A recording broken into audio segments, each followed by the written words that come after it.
सुप्रभात बच्चों, कैसे हैं आप सब। उम्मीद करती हूँ आप सब अच्छे होंगे। तो बच्चों, पिछले अध्याय में हमने पढ़ा था शब्द और वाक्यों के बारे में। तो चलिए अब हम अगला अध्याय पढ़ते हैं। अब हमारा अगला अध्याय है अध्याय नंबर 5, जिसका नाम है संज्ञा। तो चलिए देखते हैं कि इस पाठ में हम क्या क्या सीखेंगे। नाम वाले शब्द, संज्ञा के बारे में।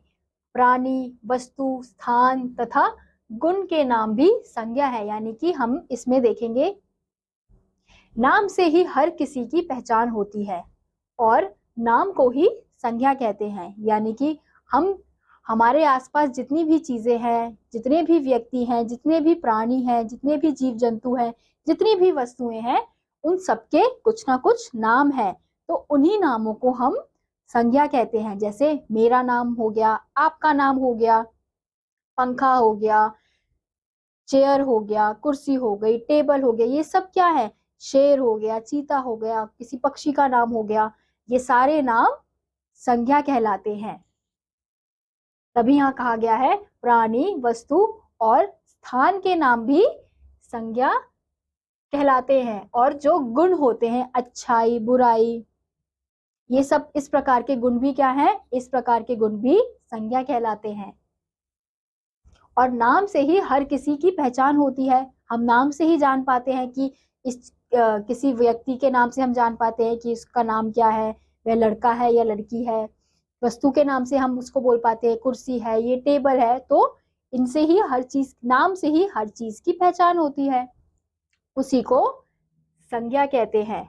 संसार में किसी भी प्राणी, वस्तु, स्थान या भाव का कोई ना कोई नाम है। यानी कि संसार में जितने भी लोग हैं, जितनी भी चीजें हैं, प्राणी हो गए, वस्तु हो गए, स्थान हो गए या भाव हो गए, सबका कोई ना कोई नाम है। जैसे सबसे पहले हम देखते हैं प्राणियों के नाम। अमर, सुमन, ये क्या है? ये विवेक, ये क्या है? ये प्राणियों के नाम है। जैसे हमारे नाम होते हैं, मेरा नाम हो गया, आपका नाम हो गया, आपके दोस्तों का नाम हो गया, आपके परिवार का नाम हो गया। तो ये सारे नाम क्या है? ये सारे नाम प्राणियों के नाम को भी संज्ञा कहते हैं। अब अगला है, प्राणियों में चूहा, गाय, सांप, जितने भी जानवर है, पशु पक्षी हैं, सब प्राणियों में आते हैं और उन सब के नाम को ही हम संज्ञा कहते हैं। अब अगला है वस्तुओं के नाम। अब वस्तुओं में बस्ता, साबुन, टेलीफोन, कुर्सी, टेबल, पंखा, बेड, ये सब क्या है? इन सब के नाम है। तो ये सारे नाम भी क्या है? ये सारे नाम भी संज्ञा है। अब हम देखेंगे जगहों के नाम। अब ताजमहल, पाठशाला, अस्पताल, ये सारे क्या हैं? ये सारी जगह के नाम हैं। अब आपका विद्यालय हो गया, कॉलेज हो गया, ये सारे क्या हैं? ये स्थान के नाम है। तो इनको भी हम क्या कहेंगे? इनको भी संज्ञा कहेंगे। अब हम देखेंगे पशु पक्षियों के नाम।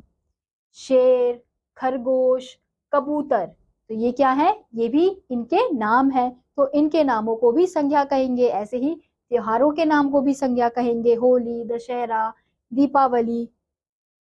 और भावों के नाम को भी संज्ञा कहेंगे। अब जैसे मिठास, बचपन और मोटापा, ये क्या है? ये हमारे भाव हैं जिन्हें हम महसूस करते हैं। तो इनको भी हम संज्ञा कहेंगे। तो चलिए मेरे साथ दोहराइए। संसार में सभी का कोई ना कोई नाम होता है।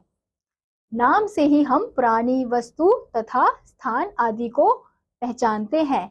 नाम वाले शब्दों को व्याकरण में संज्ञा कहते हैं। यानी कि ये जितने भी नाम है, प्राणी, वस्तु, स्थान के जितने भी नाम है, उन नाम से ही हम चीजों को पहचानते हैं, लोगों को पहचानते हैं, वस्तुओं को पहचानते हैं। तो इन्हें हम व्याकरण में संज्ञा कहते हैं।